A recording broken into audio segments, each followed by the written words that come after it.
All right, everybody. I think we're all ready to start. Thanks for coming out tonight. We appreciate it. You're coming to the event titled NSA Surveillance, Your Privacy Under Attack. This event is sponsored by PSU, College Republicans, and Young Conservatives of Oregon. Young Conservatives of Oregon, I represent, and Julia in the audience, I don't know if you see. And PSU College Republicans is represented by Gretchen here and Jeremiah, the president and vice president. So feel free to grab us after the event. We'd love to talk to all of you. You can also find us on Facebook as well. So tonight we're talking about the NSA spying scandal and the impact it's had here in America and abroad. Just a few things to think about really quickly. Just one nation, the Brazilian president, in response to the NSA scandal, she immediately postponed her first meeting with the president after his second term.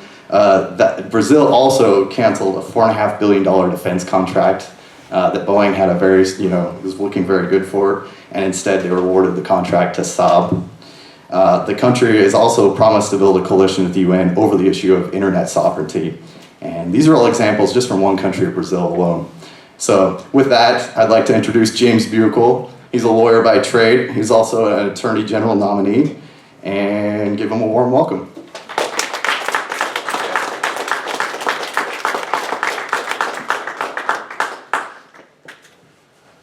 Thank you. Well, I'm here today to talk about the threat to our future from a government that is out of control. And I thought it would be interesting to start with the fact that we've been warned about this for a very long time. We used to have some honest politicians who would tell us that we had a problem here. And I'm going to go all the way back to, I think it's 1962, when we had President Eisenhower.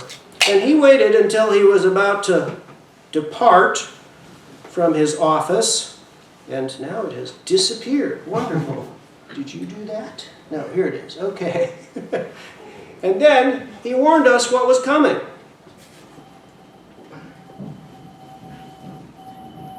Ladies and gentlemen, the President of the United States. Good evening, my fellow Americans. We now stand 10 years past the midpoint of a century that has witnessed 4 major wars among great nations.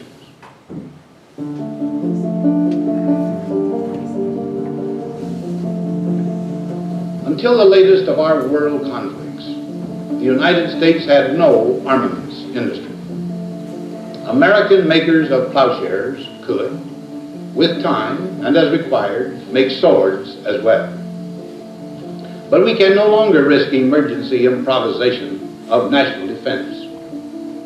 We have been compelled to create a permanent armaments industry of vast proportions. Added to this, 3.5 million men and women are directly engaged in the defense establishment.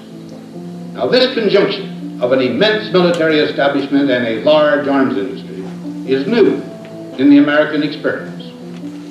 The total influence, economic, political, even spiritual, is felt in every city, every state house, every office of the federal government.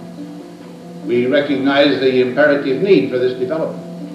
Yet we must not fail to comprehend its grave implications.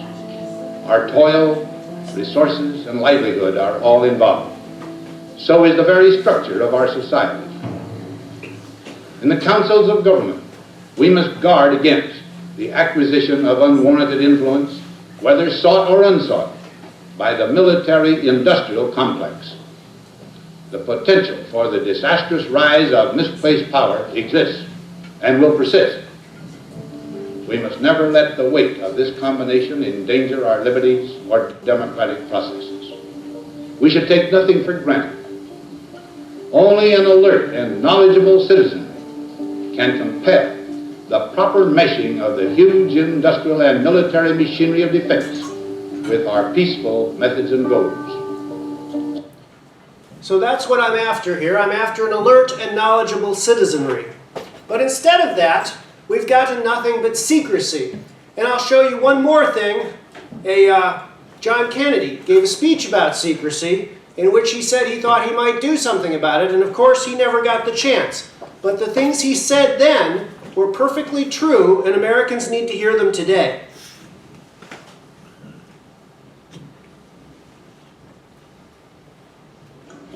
Ladies and gentlemen, the very word secrecy is repugnant in a free and open society. And we are, as a people, inherently and historically opposed to secret societies, to secret oaths, and to secret proceedings. We decided long ago that the dangers of excessive and unwarranted concealment of pertinent facts far outweighed the dangers which are cited to justify it. Even today, there is little value in opposing the threat of a closed society by imitating its arbitrary restrictions. Even today, there is little value in ensuring the survival of our nation if our traditions do not survive with it. And there is very grave danger that an announced need for increased security will be seized upon by those anxious to expand its meaning to the very limits of official censorship and concealment. That I do not intend to permit to the extent that it's in my control. Unfortunately, it wasn't in his control, and he was assassinated. But all of the things that these people warned about have now come to pass. We now have a government that reaches out and spies on us in an incredible number of ways. We have them looking at our mail. Everything you send through the post office, they take a picture of it. Postcard, envelope, and we only know this because occasionally little clues show up in affidavits that are filed in court. But no one covers this and no one explains its implications. Your car is watching you too now. Over 90% of cars now, the new cars, will watch how fast you're driving, whether you're wearing your seatbelt, whether you're accelerating, deaccelerating, and they'll record all this information. And as of December, there's a proposed regulation out to make this mandatory for all the cars so that your cars can be watching you too. They're tapping all the telecommunications. You know, you've heard a lot about Edward Snowden, but this was known long before Edward Snowden. This was known back in 2005 when one of the engineers who built the room behind this door came out and told everybody about it. And he said, hey, wait a minute. The government has hired me to build this entire room full of sophisticated equipment to tap into the highest volume telecommunication trunks in the country. And what's up with that? But nobody paid much attention. And the room's still there, and they're still tapping. And they're tapping all over the world. Now, they've told us that, well, this is just metadata. We're only recording numbers and who called who and for how long. That's not true either. We know that's not true either because, again, agents accidentally reveal it. You've all heard of the Boston Marathon bombing, right? Well, after the two suspects were caught, they decided that they wanted to try and see if they could get the wife of one of the suspects. And so they went and they were able to listen to the telephone calls of that wife and one of the two people. And this is what this guy says here in the English newspapers. A lot of this stuff is in the English newspapers. One of the sort of signs of decline is that we don't see this stuff in the American newspapers anymore, and you have to read The Guardian or the Daily Mail or the Telegraph or Der Spiegel or newspapers like that to find out what's going on in our own country. But I want you to wrap your head around something here, okay? They say that they're not recording that many people, okay? Maybe they're only recording tens of thousands or hundreds of thousands of people.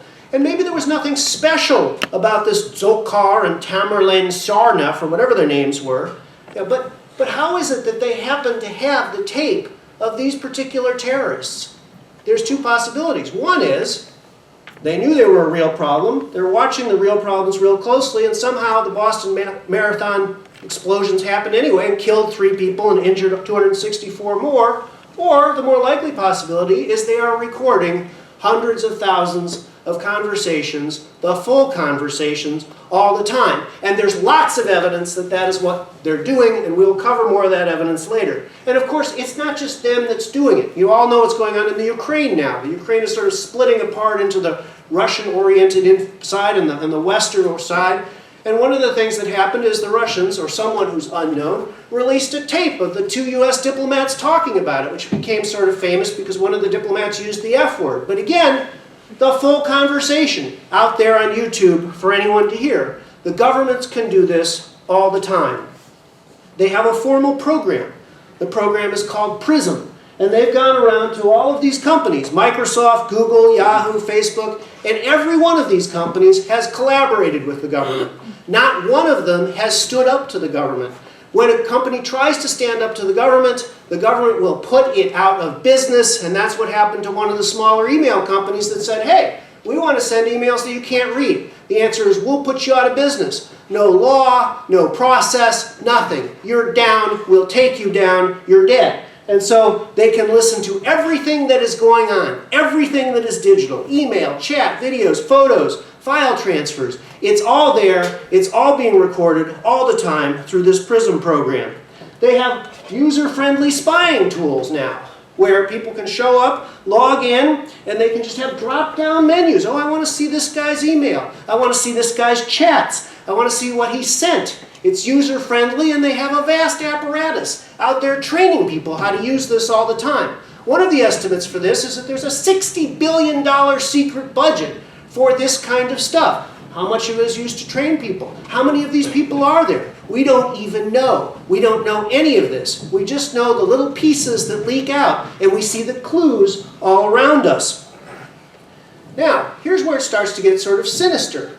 Who are they spying on? Is this all random and it just sits there? The picture is, it just sits there in a computer and piles up, and then lo and behold, when there's a terrorist and we have specific reason to suspect somebody, then we'll go in and we'll get them. That is a damned lie. We know that's a lie because the whistleblowers who come out have told us this. And here's somebody who used to work for the Office of Naval Intelligence, the Defense Intelligence Agency, and the National Security Agency, and he says, I had my hand on the paperwork. They went after high-ranking military officers, members of Congress, Senate, House, lawyers, law firms, judge who's sitting on the Supreme Court.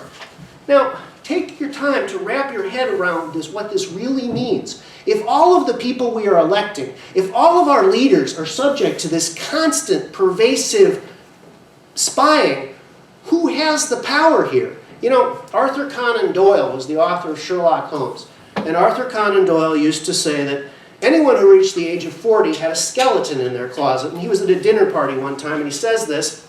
And they say, oh, no, no. And so they pick some guy, this fine, upstanding Christian gentleman, as it says in the book, and they send him a telegram.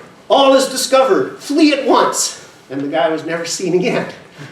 And there's jokes about this. You send out 10 of these telegrams. All is discovered. Flee at once. And 10 people disappear. But the point is, everyone, especially by the time they're 40 or 50 years old or get up to the Supreme Court, they've got things they don't want people to see. And as a lawyer practicing in the courts, I see more and more strange decisions all the time. You know, the decision upholding Obamacare says in the first section that Obamacare is not a tax. It can't be a tax because if it's a tax, the court doesn't have jurisdiction. And then in the last section it says, oh, it is a tax and that's why it's constitutional. The person who wrote that, you know, who knows what they had on it? Maybe that's why he fled to Malta immediately after writing it. So, what limits the government? What limits their ability to do this? This thesis I will advance tonight is the only thing that limits it is the technological power and capabilities of the government, and those are expanding by leaps and bounds. Now, there have been a lot of attempts to estimate the technological powers of the government. This is from an affidavit filed by a former NSA engineer who's talking about the new data facility in Utah. And he says, even if it's built with the ordinary commercial technology, we're talking yottabytes or exabytes of data that can be built. Now, there have been other people saying he's exaggerating a little bit. Maybe he's only off by a factor of 10. But what does being off by a factor of 10 mean in this context? You all know what 1,000 megabytes is. It's a gigabyte. 1,000 gigabytes is a terabyte. We can all go out and buy drives for that. 1,000 terabytes is a petabyte. 1,000 petabytes is an exabyte. 1,000 exabytes is a zettabyte. Think about this. The entire global internet traffic for an entire year, every bit, every packet, every 0 and 1 is only about a zettabyte. It hasn't hit a zettabyte yet. And they're building the equipment to store this much, and some of these people think that they're going to be up to yottabytes, which is a 1 followed by 24 zeros, roughly speaking, for the engineers in the crowd. Now, it's not just that they're building these data storage facilities, they are also building an immense technological empire that can compromise every single device that we have. This, for example, is a device, and there's catalogs of them now. And one of the things that Snowden has released is the catalogs. And these catalogs are all about 6 or 7 years old. And they're hundreds of pages long. And they're like a shopping list for how to break into any device or any software on the planet. And I'll show you a few pages here from the German newspapers. This one, for example, is how you get in a computer. And you might think, oh, well, you know, I can always control my computer. I don't have to connect it to the internet. I could erase the hard drive, right? Erasing the hard drive does no good. This particular technology implants the hard drive firmware to gain execution through master boot record substitution. So you can wipe your drive, doesn't make any difference, the government is still there. You got an iPhone? They've got a special technology for that. It's a software implant, and they explain how all that works. They've got hardware too. You don't even have to be hooked up to the internet. They have a catalog of bugs, 50 pages long, and the beauty of these things, the technological genius of them, is they don't even emit any radio frequency energy. They sit there in your thing, and then they beam some radar on it, and it bounces back, and the information comes back to the government without you being able to detect anything that is going on at all. And they have them for hundreds of different devices. The technology is even sneakier than that. Not only do they have all this hardware, they have their own giant server farms. This is called the TAO Fox Acid server.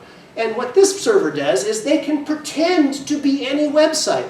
And they have the whole internet wired now, so that if they pretend to be a website, and you're sitting out there, and you're surfing, they can pretend to be the website that you're going to, and then they can get back to you before the other one does. And so they are constantly impersonating people and essentially defrauding people about who is what on the internet. Who knows? It could always be the government because of the quantum technology. Now, one of the critics of this has called it martial law in the digital world. We have one system, Turmoil, that monitors everything. We have another system called Turban that injects packets to infect all this stuff. And then we have the Quantum series, which is all the software packets.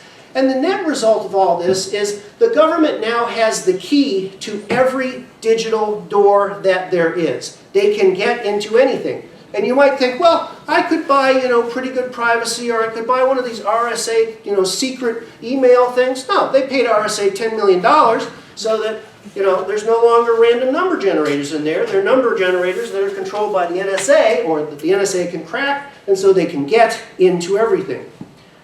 They also have a whole program called interdiction. Interdiction is, if you go out and buy a computer, they insinuate themselves in with the manufacturer sends them the computer, they put the chip in it, they send it out to you, and you're bugged, and this is, again, a giant bureaucratic level thing. This is not just Agent Q and James Bond, this is like the DMV, with hundreds of people out doing this stuff all the time, not subject to any control at all, and outside any notion of law whatsoever.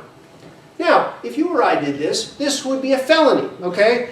There is a statute, 18 United States Code Section 1030, that prohibits unauthorized access into computers. And although the statute was only supposed to protect the people the government cared about, itself and the banks, I'm not kidding, the statute actually says it's the bank computers and the government computers that are supposed to be covered, but the courts quickly decided that everything's connected to everything, so all the computers are covered, and so getting into any computer in an unauthorized way is a felony. So we have essentially thousands and thousands of felonies going on all the time, never prosecuted. But let some individual like Aaron Swartz, who killed himself earlier this year, go into MIT's computers and download a few thousand scientific papers for one reason or another. They'll prosecute him, 60 counts of felonies, 10 years a count, you'll die in prison. Because again, there's no law anymore. There's a government that does whatever it wants, and a people that can't do anything without committing a felony. That don't do anything, not that can't do anything. Well, yeah. Now, why is this legal? What's the argument? I want to show you just how crazy the argument is, because most people have this illusion that there's like these people called judges, and they go out and they read the law and they decide the cases, and there's some sort of regular process that goes on that makes some sense.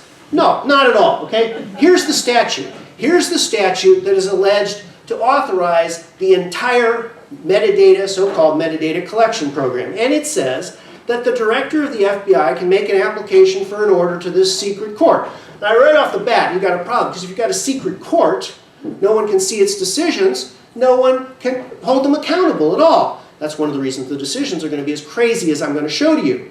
And the law becomes secret. The law itself is secret. And no one's allowed to reveal the arguments that are even made. And we only know about this stuff from people who leak it. But I digress. Come back to Section 215. The director can make an application for the production of tangible things to protect against terrorism, and each application has to include a statement of facts to show that these things that the FBI is getting are relevant to an authorized investigation, and the statement will work automatically if they're looking at a foreign power or agent of a foreign power and all this kind of. It looks really good. It looks like, yeah, we got a dangerous terrorist here, and the FBI fills out some form. Here's our dangerous terrorist. Here's our investigation. We want this stuff that's relevant to the investigation, right? Anybody can read this, unless they're a secret judge, okay? But what happened instead?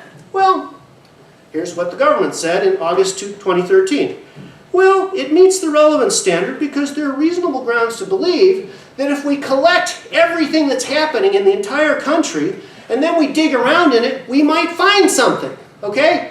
This is what passes for legal reasoning now in the foreign intelligence, courts, because nobody was watching them, and because what has happened now is we have become a country where when a government lawyer walks into court, whatever he says, the judge just sort of says, okay, thank you, sir, may I have another? And that's how we get things like this happening. Now, there's a board that analyzed this argument, and it's sort of humorous. They issued their report about a month ago, and they commented on 4 specific reasons that the government's interpretation was nuts. And they said, first of all, the whole idea was you need records, you go collect those records for that thing. No authorization whatsoever to collect the records in bulk. Second, they noted that the relevance argument was insane. And third, they said, look, what about this? The statute says that the FBI can do this. This doesn't say jack about the NSA. Well, what doesn't matter, words, it's just words. It's completely and utterly illegal. But it says in the newspaper, well, the NSA's response is, that's just what a few lawyers think, because part of what is so sick and wrong about this country now is that we've been trained to think that there are experts out there who are these, mighty, omniscient, and perfectly, they're rational, they have no self-interest at all, they're just there to protect us, and that they're going to tell us how things are, and we can trust them. And if they say relevance means that we can collect everything and then figure out why it's relevant later, that must be... People have got to start thinking for themselves. Now, you might think, okay, well, hey, this is just about, collecting some data, I don't care about this stuff, okay? But, once the law begins to rot, it begins to rot with respect to everything. And so now we have a government that says it's okay to kill you without any process whatsoever if we think that it will save human life, okay? Now, we think you're a terrorist, we're just going to kill you. And again, there's a Department of Justice, which is now the Department of Injustice, has a whole paper explaining why this is true. Well, we recognize there's no private interest more weighty than a person's interest in his life, but that interest must be balanced against the interest of the United States in forestalling the threat of violence and death. And so, hey, we can just do it. We can just decide when you need to die, and we'll kill you, and you can forget about due process because we're telling you what due process means, and due process means that there isn't any process. That's where we are going to now. Now, you might think that, hey, well, we've got people in Congress, and they're going to wake up and they're going to protect us. I got news for you. Congress knows about all this stuff. Congress has always known about all this stuff, and Congress is not doing jack about it. And in fact, when this came out, what was the defense of the administration from the white paper they filed last summer? Well, we made this information available to everybody, and they didn't say squat, so of course it must be legal to do it, because we no longer care what's written on a piece of paper. We only care about what we can get away with, and they can get away with anything, because if you're on the inside and part of this wonderful machine that can dig up any dirt for you anytime you want and wipe out all of your opponents and mysteriously do this and that, you're perfectly happy to have it go on that way forever. But, I know that there's some people who are going to say, well, wait a minute, these are good guys, okay? They want to protect us, all right? This is about protecting us. This is about, preventing these terrorist events. I got news for you. They have no interest in protecting us against terrorists, okay? They let terrorists in this country every day of the week. You can go on the internet, you can read the visa applications of the 9/11 hijackers, and it says essentially, I go to Boston school and stay in Hilton. Okay, you're allowed in, bang, No ability to control, and I have a girlfriend in Germany She wants to come in here. She's got to spend 3 hours in an airport in Denver being interrogated about every aspect of her life. They're not about protecting us. You know, they don't pay any attention to warnings from foreign governments. What about the 2 Boston Marathon bombers? 2 countries warned us that these guys were dangerous nuts, and we didn't do jack. You want to know what the cops were focusing on that day in Boston? They were having a training exercise. It involved a bombing. What a coincidence. And who was doing the bombing? The free American patriots. Because that's what they're focusing on now. They're focusing on people who think the government ought to get itself under control. Those are the dangerous people, not the people from Chechnya who want to blow us into little pieces with nail bombs. You know, it's gotten to the point now where if you're, you know, the right kind of person, you can walk around and give presentations to groups of army officers explaining why it's okay to kill large numbers of Americans. And then you go out and do it. And everybody, well, I don't know how that happened. You know, we're here to protect you. I'm referring to Major Hassan, who killed 13 people down in Texas and gave presentations to his fellow people, to his fellow officers about why it was okay to do that, and the government didn't do jack. And in fact, if there's a good FBI agent out there, a good FBI agent who wants to stop this stuff, and maybe he wants to like get somewhere near the Muslim religion and look inside a mosque, he's got to go all the way up to a Sensitive Operations Review Committee at the top of the Department of Justice, which is so sensitive that we don't even know who's on the committee. So they're not here to protect you. You know, 8 or 9 years ago, they actually tried to set up a system with computers that would monitor people who came into the country, and it stopped a lot of questionable people from coming in, and it was shut down. And so these people who are making no effort to protect us at all in any reasonable way have the gall to tell us that it's about protecting us. It's garbage. Now, you can see this for yourself, okay? I'm going to show you a little video here, and the cute part about this video is that it's a politician questioning a guy from the NSA, and I want you to remember when you see this, that the guy from the NSA was given the questions in advance, okay? Watch this. The NSA director was at a conference, and he was asked a question about the NSA surveillance of Americans. He replied, and I quote here, "The story that we have millions or hundreds of millions of dossiers on people is completely false." The reason I'm asking the question is, having served on the committee now for a dozen years, I don't really know what a dossier is in this context. So what I wanted to see is if you could give me a yes or no answer to the question, does the NSA collect any type of data at all on millions or hundreds of millions of Americans? No, sir. It does not. Not wittingly. There are cases where they could inadvertently, perhaps, collect, but not wittingly. Okay, now, is there anyone here who cannot tell in layman's terms that that man is a damned liar? Okay? Isn't it obvious? And isn't it obvious that if we had people whose job was to uncover things rather than to conceal them, they would be saying, "I, sir, don't believe you," right? But he sits there like a potted plant. And this is not just, I don't mean to pick on Senator Wyden. There was a senator from Illinois who had Attorney General Holder in front of him, and he had the temerity to ask Attorney General Holder whether Attorney General Holder was spying on members of Congress. And Attorney General Holder's response was, "Well, with all due respect, Senator, I don't think this is an appropriate setting for me to discuss that issue." And the senator didn't require an answer.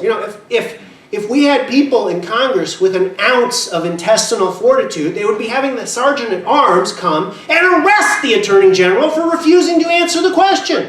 But no, we have potted plants. Can you imagine what it would be like if we actually had politicians who would hold these people accountable? It would be a completely different scheme. But we don't. So we have a vast culture of lies and secrecy. Now, once the government gets all of this secret information, of course they've got to use it, okay? Whether it's got anything to do with terrorism or not. And one of the things that the government likes to do, apparently, is get into business with drug gangs. And the United States government is in some sort of weird business right now with the Sinaloa cartel out of Mexico, which involves flying people down there and meeting with them and making deals to wipe out the competitors of the cartel and giving them free guns and so forth and so on. So they're very interested in shutting down drug deals, right? So they take, the NSA leaks this information out to something called the Special Operations Division of the DEA. And here are the rules of the Special Operations Division. Utilization of the Special Operations Division cannot be revealed or discussed. Whatever's going on is so secret that it's even censored by Snowden, which is quite amazing. And they have a whole scheme they do where they defraud everyone involved by engaging in what they call parallel construction. Parallel construction is the use of normal investigative techniques to recreate the information provided by SOD. In other words, you're sitting there, you're a cop, and the guy comes up to you and says, I got some information, this guy's going to get 10 kilos of whatever on such and such a date, and your job as the cop or the prosecutor is to go out and create a complete lie about how you came to know that, so that you can lie to your bosses, you can lie to the courts, and you can generate this culture of lying. And again, I understand, oh, well, it's just about drug dealers, okay, but that's the way it starts. It goes further and further and further, and they'll keep using the information more and more, and we'll never even know they're doing it because we have given our consent to a culture of setting up lies about the information. Now, once upon a time, when America was formed, there was a king, King George. And King George was unpopular for a lot of reasons, but one of the most important reasons, which they don't probably teach anymore, is that he issued something called writs of assistance. And writs of assistance was a letter from King George, and King George gives this guy the letter and says, you are now authorized to break in anywhere at any time to find any crimes against the crown, and particularly crimes involving smuggling and things about giving me money. Okay? The colonists hated this because people would get these writs of assistance and they would bust in and they would seize papers and there was no process at all. And that's one of the main reasons we have a Fourth Amendment. Now, I think the Fourth Amendment is pretty clear. And again, some of you may think, oh, well, can't we ask a lawyer or some expert on constitutional law what it means? I'm here to tell you, I've been to law school, and one of the things they do in law school is they teach you to believe that the Constitution doesn't mean what it says. And that's one of the main problems that we have. A constitution is a useful device when people understand it and believe they understand it, and it reflects a common understanding among the people, and we don't let some criminal elite redefine it out of existence. So what does it say? It says we should have a right to be secure in our persons, houses, and effect. And we have a very fundamental question in front of us now as a people as to what this means and what this should mean. And the government's position is, well, as long as you don't write anything down, and as long as you don't step outside your front door, and as long as you don't connect up to anything, well, you're fine, okay? But that's not the way we live now, okay? We don't live that way. We have to store our data off-site. We have to hire third parties to control it. There's no reason on earth that the Fourth Amendment can't be interpreted as a matter of common sense to say that your papers include your data. Why? Why can't it be interpreted that way? It can't be because the criminals who are running this giant surveillance empire don't want it interpreted that way. Look, this is simple, okay? The government should figure out who the bad guys are instead of treating everybody as a bad guy. And if you want information about a citizen, you've got to go to a judge and tell them why, and you have to get a warrant granted. That's what we need. We need a radical shift toward simply enforcing the plain meaning of the Fourth Amendment. It's not such a horrible thing. We lived with it for a couple hundred years, and we did just fine. Now, what about this? Do you ever talk about this with your friends or something? I want to suggest that part of the problem we have is that ideas, like the idea that the government is allowed to do these sort of things, have become sort of socially acceptable.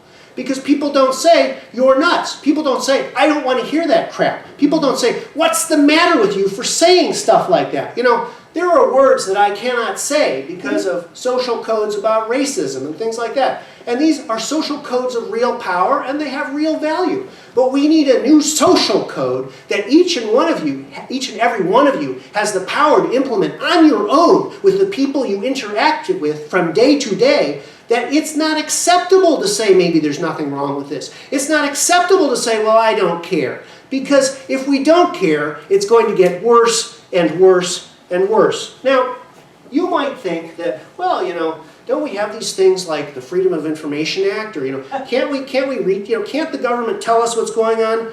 Again, we don't have a Freedom of Information Act anymore because the judges and the lawyers destroyed it. And how did they destroy it? They said, well, we'll invent out of the whole cloth an exception to it. And the exception is, if we don't want you to see it, we'll keep it secret. And that's what the Freedom of Information Act now says in the federal courts. And I litigate the Freedom of Information Act all the time. I ask for information from the government all the time. And all the time the answer is, no, you can't see it. And we have a whole manual from the Department of Justice here telling us why. And the answer is 3 policy purposes here. It's, well, we want open and frank discussions. And if people could see what these government officials were saying to each other, they couldn't say it anymore. Yes, right, that's the idea. You know, we want to protect against premature disclosure of proposed policies. Well, by the time anyone gets around to making a FOIA request, it's long over with. Or, we don't want public confusion. We don't want public confusion that might result from disclosure of reasons and rights. They think you are a bunch of cows. And they think that you don't deserve to know anything or have a right to know anything. And if they tell you, you'll just cause them trouble. So sit down, shut up, and eat your gruel. I am here to advocate for a new American revolution. I am here to advocate for radical transparency on the part of the government. Why is it that anything in the Department of Agriculture at all needs to be a secret? Why aren't government computers something you can just surf? Why isn't that every government employee, outside of some 1/100% of them that's involved in fighting organized crime or some real terrorists, why can't their computers be open so you can see who they're writing to and why? Why can't their emails be open? Why is it that only our stuff has to be open to them and their stuff is all secret from us? Because people don't care and people don't do anything about it. You know, sometimes people tell me, oh, well, you know, why don't people bring lawsuits about this? Or Rand Paul's going to bring a lawsuit, or there'll be this lawsuit or that lawsuit, you know, and that'll solve everything. You know, we're way past that point, okay? One of the modern things about law is, the modern policy from the federal courts is no one's allowed to sue. Now, why is this? Well, there's something called standing doctrine, okay? And standing doctrine is a remarkable doctrine that says, unless you can prove that whatever is going on that is illegal was specifically intended and targeted at you, Mr. John Q. Public, and not the guy sitting next to you, and not the 100 guys sitting next to you. It has to be some specific thing about you. If there's a bill in Congress that says, you, Mr. Joe Smith, are going to get, you know, cattle prodded, well, you can sue about that, okay? That's great. But that's not how Congress works, okay? Congress passes a bill and it cattle prods all of us, right? But none of us can sue because it's not targeted at you. And that's what's going to happen to all of these challenges, and has happened to all of these challenges over and over. And this doctrine, again, was something that was made up entirely by the judges and taught in law school. And now we have a generation of people who think it's just fine because it's socially acceptable to say, well, it's not reasonable for people to be able to sue about legality about the government. God, we'd have all these people suing all the time. Well, maybe the answer is we wouldn't have the government behaving illegally all the time if people were allowed to sue about it more often. But you know, no one wants to think that way. All right, now, technology is constantly advancing, okay? It's getting further and further and further along. You know, some of you people probably know about facial recognition technology. Here's a more subtle one that's called gait recognition technology. I can walk around and they can have a computer watch this, and by figuring out how high I am and what the cycle is of the walk, it's like a fingerprint, okay? And so we now have people out there building massive systems that can take the input from all the surveillance cameras, and they can figure out who you are with the face and with the gait, and they know where you are at all times. And so that's what we are headed for. We are headed for a world where at every instant the government knows exactly where you are, knows exactly what you're doing, and you know, there's no privacy at all. You know, and it's not just outside where the surveillance cameras are, it's inside where your camera is, or your phone is, or your computer is. They can turn on your phone remotely and take pictures. They can turn on your computer remotely and take pictures. There was a school district in Massachusetts that started doing this and got in trouble because, you know, they're not the in crowd up at the top like the NSA, and so they weren't allowed to do it. But the people who are doing this stuff, they are building this machine where the world becomes like a giant farm and we are like the cattle. So what we have is an incredibly rapid progression of technology. And you are all paying for it. They're running it up on your charge card, okay? In the last 6-7 years, the amount of government debt has doubled because they're out on a shopping spree, buying all this stuff all the time because we're not seeing anything against us. So we got choices here. You know, maybe technology is inevitable. Some people pose that to me too. Well, technology is inevitable, you know, we should learn to live with it. Okay, but then the answer should be that everybody can see it. Why can't everyone log into these surveillance cameras? How come every time something happens, the FBI runs around and grabs all the tape and hides the thing and never releases it because it's secret, right? We could have a different society. You know, in the old days, we used to have the old lady sit on the porch, you know, and if the two kids started fighting or someone tried to jack a car, the old lady would call the cops. Well, you know, if all these surveillance cameras were always open to everyone to surf all the time, we'd probably have old lady groups sitting around, you know, calling in and busting crime, okay? And we've seen things like it. We can have technology in a positive way. Or we can do the smart thing, I think, and slow down this government funding of technology and say, hey, we're not paying you to build this stuff to turn us into cows. Now, the corporations, of course, are with this stuff. You know, Disney now has a new show for the little kids, and it's the Shutterbug show, you know? And here's the little Shutterbug, and the Shutterbug has this camera, okay? And it's a little robot thing that flies around, you know, and if little Sissy is in her car and can't get her seatbelt on, little Shutterbug flies over and sees that and beams it up to a satellite, and then this wonderful yellow bear will come and save her. And so, you know, we have a surveillance state that is built and working on normalizing the most invasive surveillance you can imagine. And it's going on right now all the time. We won't play the music video, but this presentation is on the web. You can download it, you can give it to your friends, you can press these hyperlinks, and you can see the little Shutterbug video if you want. You know, Homeland Security, according to the Washington Post last week, they're building a national license plate tracking system, you know, because the sinister aspect of this is once you have enough computing power, you can integrate everything. You can integrate the license plates, you can integrate the faces, you can integrate the gate recognition, you can integrate the cell phone location data. You can produce what they want, which is they know everything about us all the time. That's what they're going for. Now, governments are not always benign, all right? You might think that they're benign, but there's a lot of disturbing things out there that might make you think that maybe this is not a good idea. Now, a couple of years ago, they leaked these military prison camp documents from an Army website. And you can see if you look at these things that this is not about, you know, some foreigners. This is about people who are identified with social security numbers. This is about an entire legal justification that's been invented out of the whole cloth so that the government can just go and resettle people. These planning things are going hand in hand with the technology. You know, we have these massive, massive arms purchases. Now, I know that earlier this week, the General Accounting Office came up with a report that says, well, it's really only about 100 million bullets a year. You know, and you can dig into it. I don't know what the truth is, but they're buying great gobs of ammunition, and everywhere you look, they're buying all this weird stuff. You know, the Forest Service is buying stun guns. The Education Department is buying SWAT team stuff. There's tens of thousands of armored vehicles being brought back from overseas and being refitted and passed out like popcorn to police people all over the country. It's, you know, they're having training exercises, pretending people are zombies, so they can go and shoot them, and I won't bother you with that footage, although it's, you know, kind of entertaining in a sick sort of way. You know, they were for a while selling targets for law enforcement about how to train the cops to shoot women and children and old men.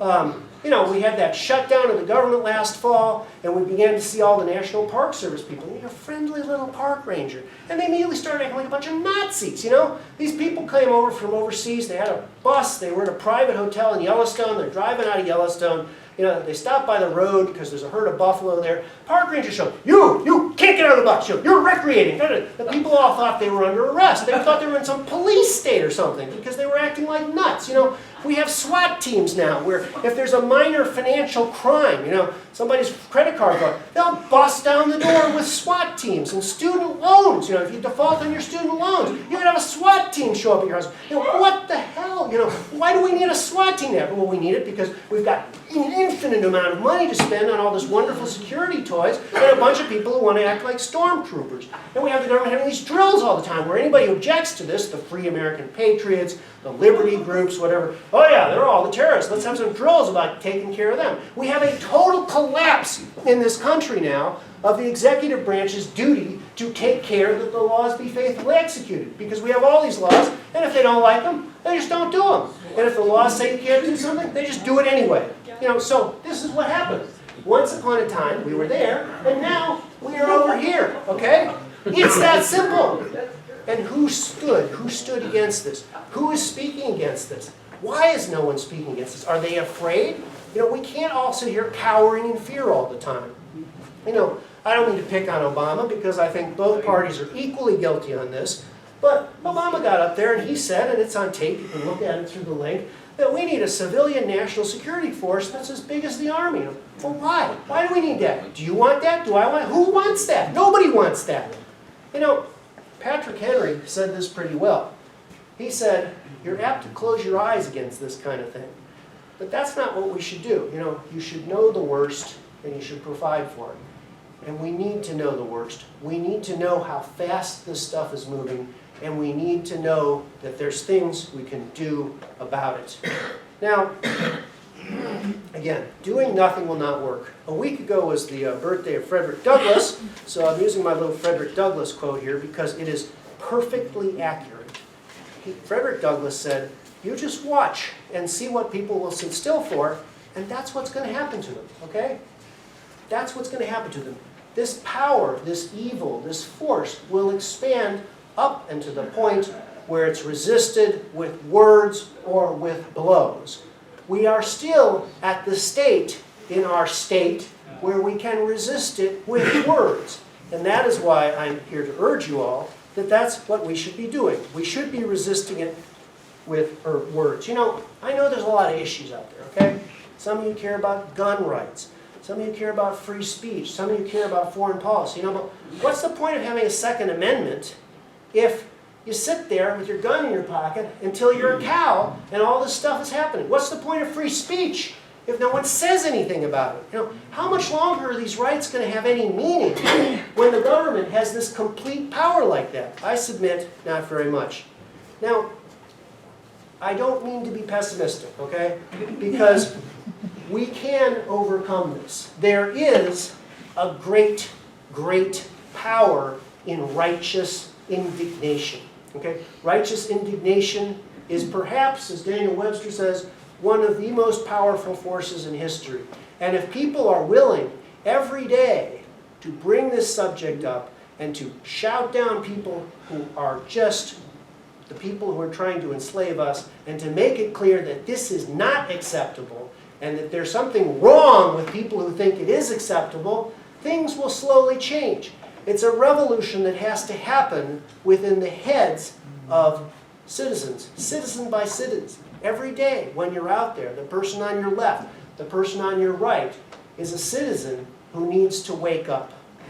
Now, there are other ideas. There are 11 or 12 states now that are actually beginning to pass resolutions to fight back. And there's various species of resolutions. There's the easy one, which is you sort of say, well, this is what we think the Fourth Amendment means. There's resolutions and referendums that say you can't cooperate with these people and you can't use any of that data, and that ban support. Out in Utah, they're even trying to cut the electricity off for this data center.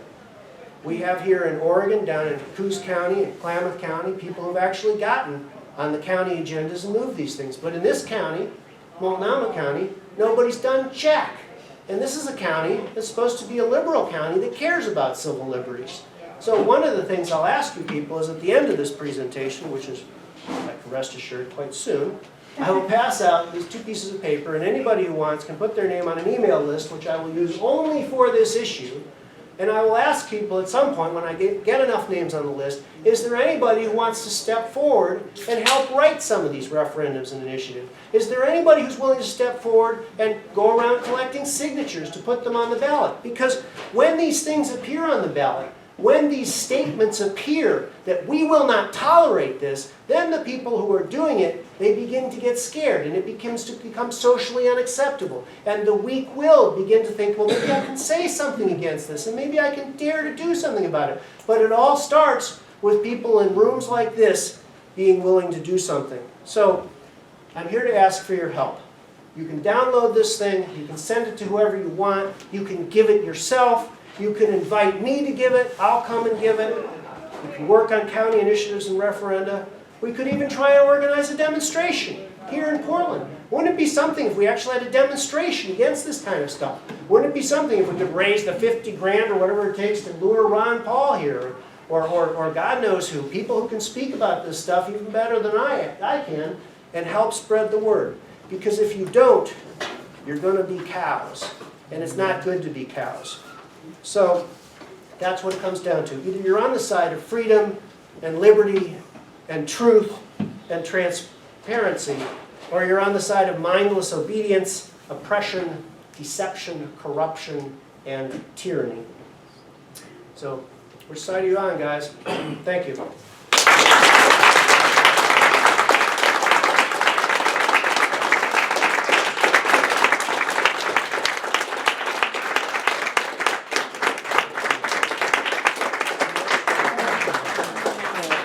We'll take questions from the microphone.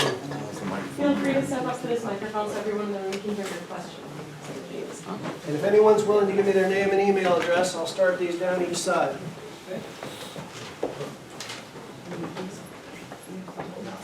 So, is this what do you think that they're doing with this information? Whatever they want. So what do you think they're doing, and shouldn't you be afraid? No, I'm not important enough to be afraid. Is that what you really think? I mean, it's just not anyone, it has to be someone more important? Oh yeah, oh yeah. I think you have to be a judge or a congressman or something like that before they'll pay a whole lot of attention to you. And what about SWAT teams coming after default loan people? It happens. Really? It happens. What's the criteria? I don't know. I think generally, at least for me personally, it's a little bit abstract. We hear about these things on the news or read about it on the internet, but it doesn't necessarily personally, as far as I can tell, impact my day-to-day, aside from maybe things like going to the airport. I guess my question would be, how do you make this more real for people? Well, I guess I've failed entirely. I mean, sometimes, last week I was giving this talk out in Clackamas, and somebody comes up to me and says, yeah, this happened to us. We had a presentation from somebody on gun rights, and the DHS people came out to our house. So it is happening around you. It's just not something you can read about anywhere. And I would say to you that it's like cancer, okay? We have a cancer that is growing, and so right now they're just molesting the children at the TSA, but now they're sort of starting. Well, let's go to the buses too, and let's go to the highways, and let's start requiring more and more tests and so forth and so on. And there's an overhead that results from having a greater and greater security apparatus all the way there, sucking down these billions and billions of dollars, building this stuff, instead of building things that really people need or care about. And so it's hard to see. I agree. But I don't think there's a more important issue. That's all I can say. I don't think this is working, by the way. But, everyone just has to shout, I guess. I was just going to bring up the jacketed hollow point issue for the ammo that the government contracts have shown, that they're buying some amount of jacketed hollow point ammunition, which is, to my knowledge, banned under international law, or is rarely used, even in the U.S. military, on very special circumstances. Why is the government using this domestically? Yeah, a lot of that ammunition they're buying is hollow point, which means that if they're really using it for target practice, instead of stockpiling it for some other reason, then they're wasting great gobs of our money because they could buy the ordinary ammo that's a lot cheaper. Who knows? There's never been any kind of competent investigation. You can read the 52-page GAO report and it doesn't touch that issue at all. What about these prisons they're building? I don't know that they're building any yet. I haven't seen any evidence of that. Yeah, foreign policy question. Okay. How has, I heard the report that we were listening to Chancellor Merkel's cell phone. Now, you mentioned Brazil. How has this affected our relationship with Germany and other Western governments? Well, the worst part about all of this is that for a long time, the internet has been a very free place. And it's been a free place because it was started here in the land of the free, and because the government has kept its mitts off of it. And one of the primary responses of all these countries to finding out that they've been spied on all the time is, They think they want their government to take over the internet, or Germany wants to have the EU form its own internet. And once some sort of global government or people like that get on control of the internet, then things will be even worse. So yeah, people are not happy about this. But I gotta say, if they're gonna spy on people, I'd much rather have them be spying on foreign leaders than every single American. Yeah. Isn't the most effective way to deal with this to convince in a very targeted manner congressmen to stop the money, stop the funding? What could be more effective? Well, I think if that works really well, unless you have these pictures, unless they have pictures of the congressmen, doing things that they're not supposed to do, and then you can be as persuasive as you want, and the answer's going to be, I ain't going to do that, or they'll release the pictures. And what else can you do? I mean, they're going to release the pictures anyway. Get them out, get someone like James Buchal. Well, it seems to me that the real way to stop this is to convince the people that are allowing the money to fund it to stop it. Once upon a time, Congress actually did what it was supposed to. If you read the Constitution, the House of Representatives is supposed to pass budget bills. Then there used to be these committees, and there'd be the Committee on Agriculture.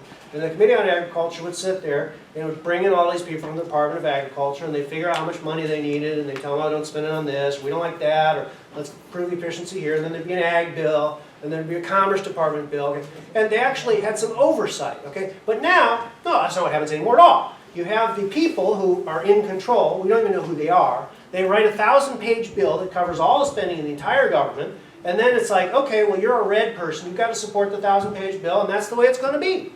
The whole mechanism of Congress to control the government has completely collapsed because it's all about, this team wants this 1,000 pages and this team doesn't.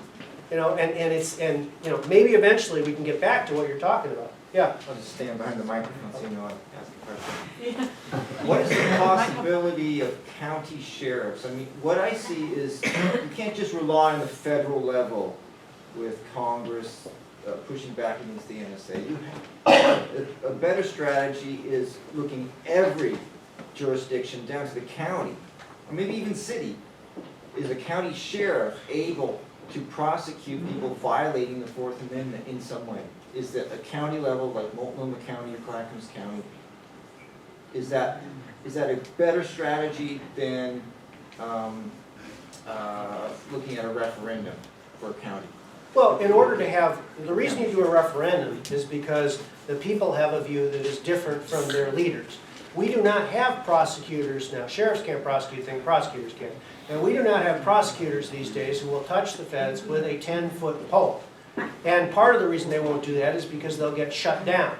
When I have cases in state court and there's some federal employee who's a witness, if I dare to ask the federal employee to testify, I'm in for, $10,000, $15,000 worth of motion practice and multiple hearings about why there's 15 different reasons he's immune from everything, and so they give up and go away. But you're right that it has to be fought at every level, and it has to be county resolutions and city resolutions and electing people who will prosecute these sorts of things. And it can be done. But but the courts are so broken that really this whole court thing is not very effective, in my opinion. Yeah. I just want to know what you think or whether you believe in this sort of new culture of suspicion that has seemed to permeate, with this whole see something, say something. Every single time I get on the Max, there's some lady talking about if you always telling you, if you see something, make sure that you tell the TriMet driver. I mean, the other day, there was a deaf man who was stunned and beaten and arrested because the police mistook him for, he was signing and he couldn't, he was trying to communicate with them. And the reason why they went after him is because it was nighttime and he was hauling stuff to his car, he was doing something. One of his neighbors saw him, thought it was suspicious, and decided to call the police. So they automatically, when they're going into that type of situation, they're going to say, well, this guy's doing something wrong. Well, that's not automatic. It's a matter of training and attitude. And to go back to the thing, these guys would walk up and say, hey, Jack, what are you doing? These guys would, on the ground now! Don't move! Okay? That's the difference, Well, right? that's stuff It's a I cop understand. culture thing. Yeah. Yeah, go ahead. It's just another example, just like hers. In a Portland public school, a child was called the police upon him from the principal by a little picture of porn on his thumb drive, on his little computer. He called the police on the kid.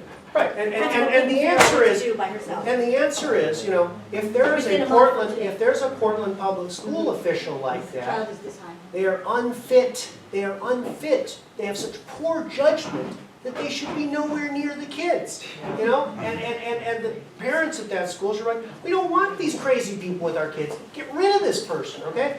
But there's hundreds of these people, and they're multiplying like mushrooms, and they're all turning into these guys because it's a power trip. And that's why it's about saying enough is enough. You're full of it. We're not going to do that.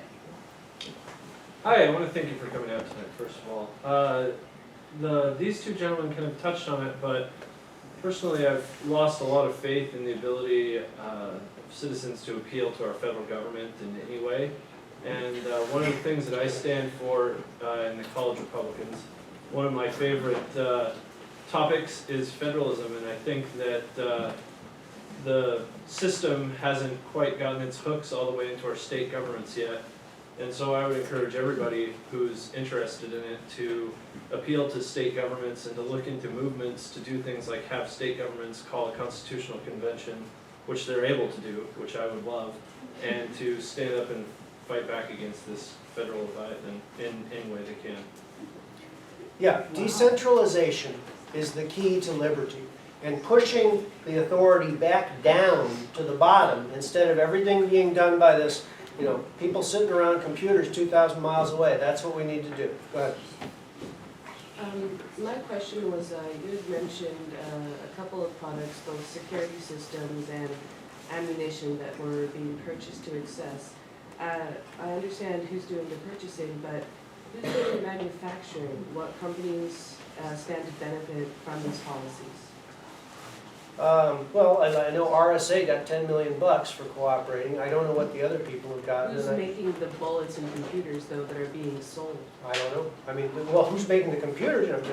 Lenovo, Dell, all these people are making computers. The question is, why are they cooperating with programs to secretly intercept their deliveries? And what are they getting for it? We don't know. The answer is easy. If they can get money, that's easy. But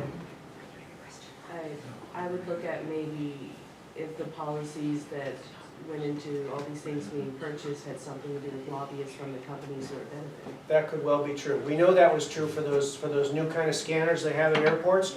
The guy who was the attorney general goes out and forms a security company, and then suddenly every airport has to have his product. So the phenomenon that you're describing is very real and very powerful.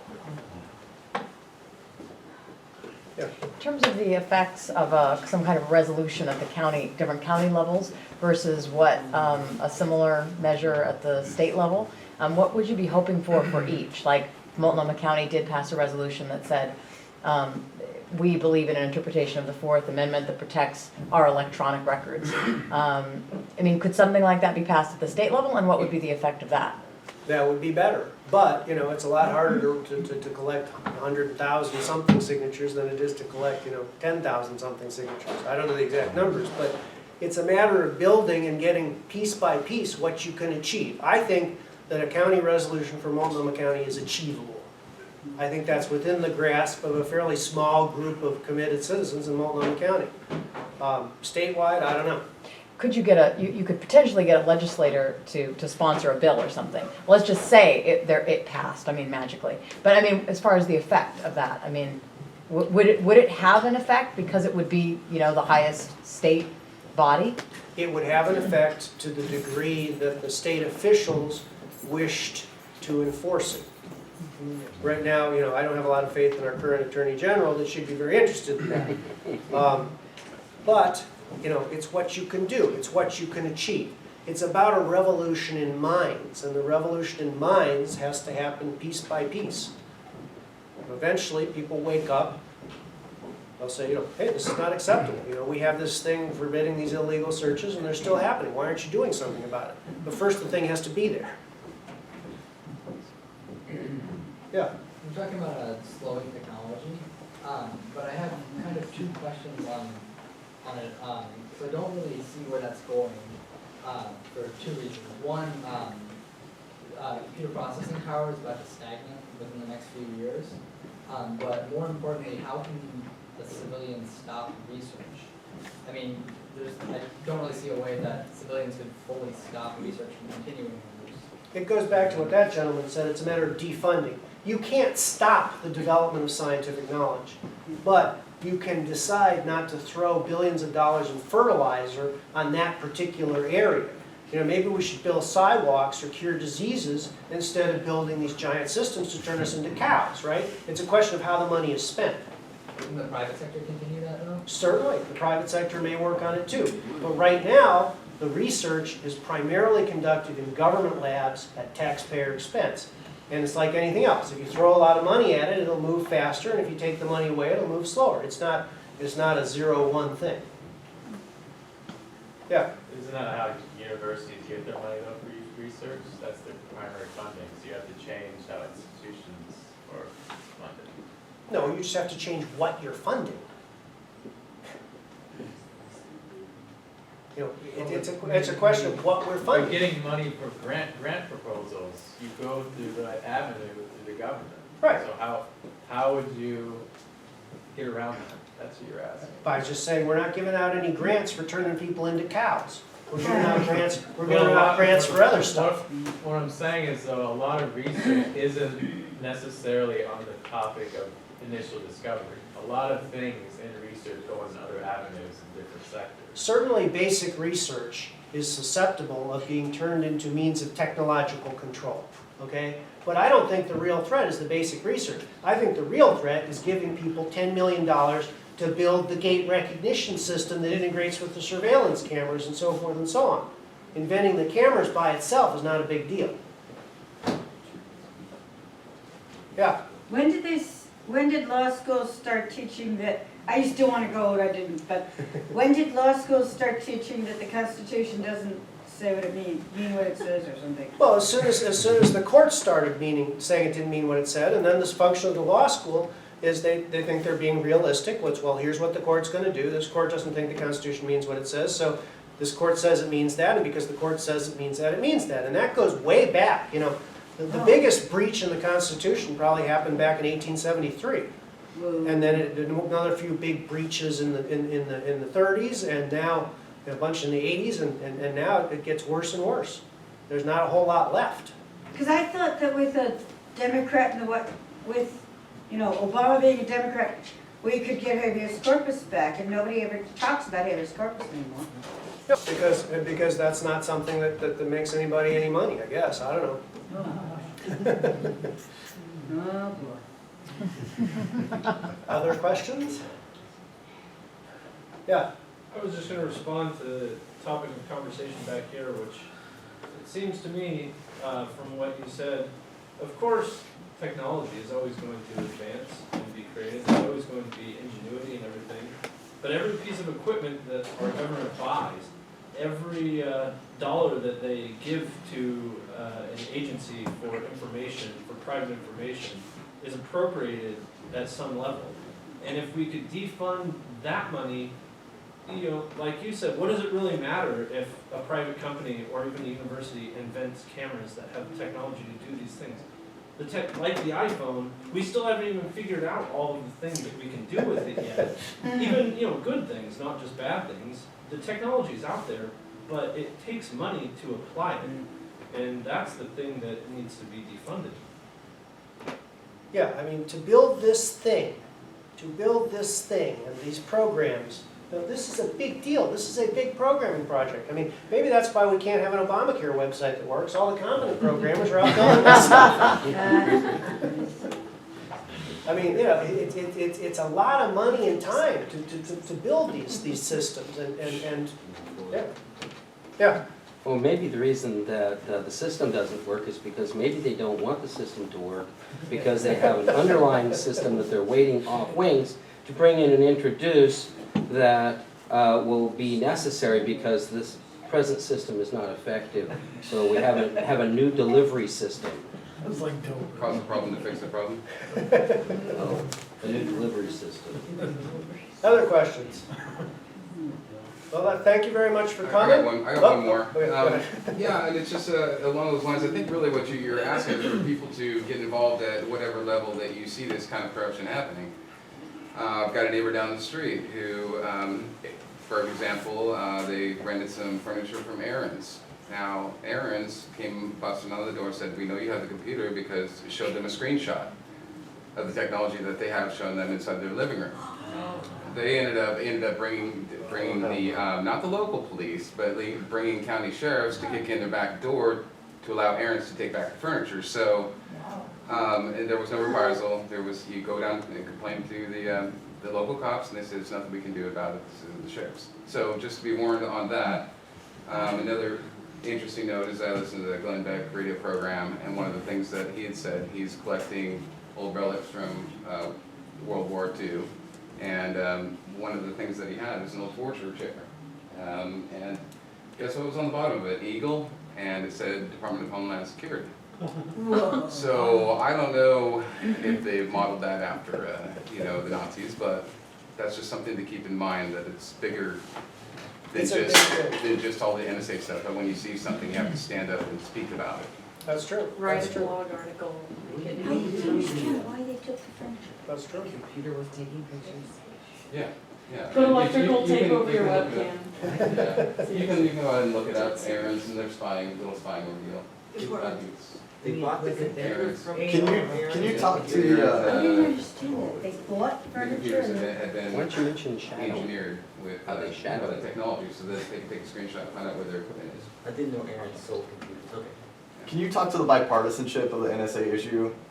Like you do a lot of these talks, all over. Well, Liberal groups and conservative groups, do you see these two coming together? God forbid. Well, I had hoped that this would be an issue that both the red and the blue people cared about. Right now, I think the red people care about it more because the blue are in power, and if the blue are in power, the red care about it more in power. It's a wonderful scheme because no matter what you're shifting back and forth, yet this thing keeps getting bigger and bigger and more powerful all the time. So, I would like to reach out to both sides and say, look, we may have very different opinions on how medical care should be provided in the state of Oregon. We may want to build free clinics like the Cubans. I might think the free market works better. All right.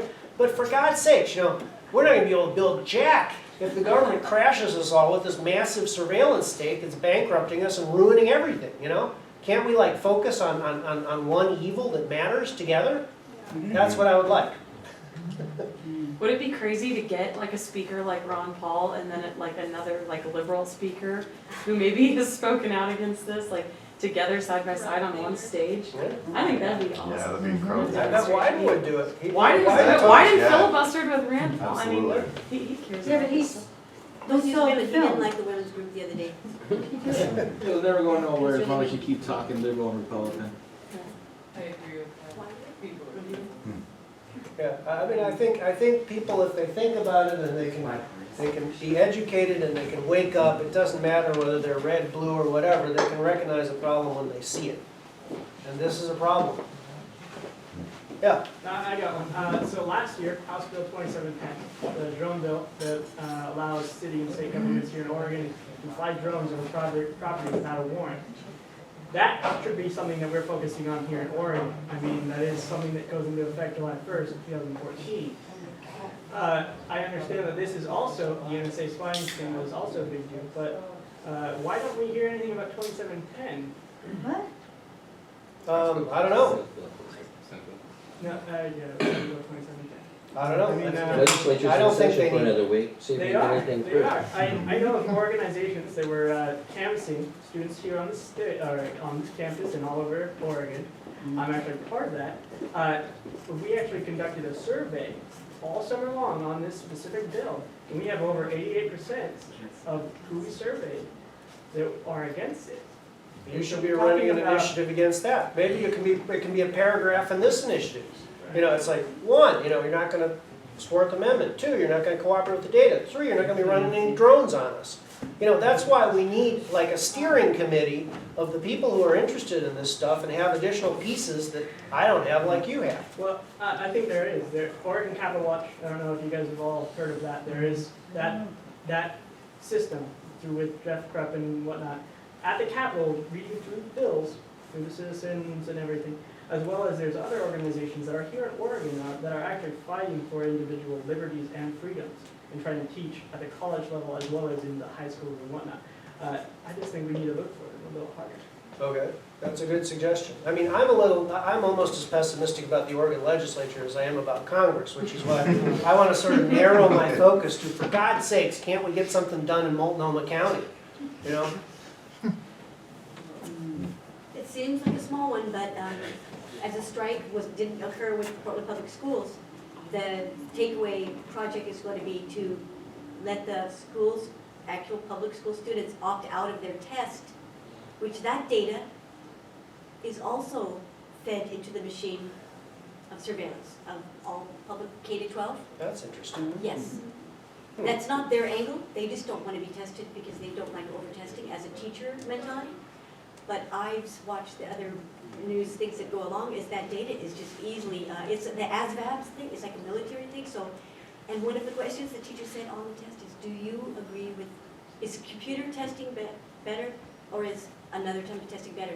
This is given to kids. So if you vote against it, you won't be hired, you see? Because they'll have it, they'll have the data within the day. Oh, So Maybe, they'll know you by maybe your the data. initiative. So you opt out, it's opt out, there's a The form. county, maybe the on county public shouldn't be school. sharing the data, but I know what the answer to Yeah, that it's a is. fight. If we don't give them the data, they won't give us the money. So that's a The tough data is a one. fight. That's a tougher one. But it's a small thing, it's within our environment. Yeah. What's the latest news on David Green's Electronic Frontier Foundation's lawsuit against opening up more of the FISA court and the ACLU? I know they got two suits going at them. I haven't heard any progress one way or another. Right. You know, and a lot of these suits have failed in the past because of the standing, because of national security Well, objections. no, one thing or David Green another. got standing. The judge agreed with Good. him, so he's got some standing there. So now they gotta get past the national security hurdle, and maybe they'll get somewhere. I mean, there have been a couple judges. One said that this Section 215 thing, perfectly legal. The other one said it was illegal. And so those cases are percolating up. Because one of the things the NSA is arguing is it's not a massive surveillance thing, and it's relying on, I think, U.S. versus Smith as, you know, the test case to allow them to do that, when the whole criteria for U.S. versus Smith is not even, it's not a big old, they were limited to only a certain amount of time to collect that, not, Right. right, But they don't have any good precedents on their side. right, exactly. Oh, thank you. Thank you very much. Any last questions? I'm not sure how long we have this room or when we should end. What do the organizers We can think? end whenever there's no questions left. Okay. All right. I'd like to I got do a this question. on City Club, Portland City Club. Have you tried to, talk to Sam Adams and No, I offered don't this? know. I'm not a member and I don't know anybody over there. Hmm. So, but if you want to spread the word and download the I'll PowerPoint, suggest it. download the PowerPoint, show it to them, see what they think. It's all there. It's not, no secret. No secrets.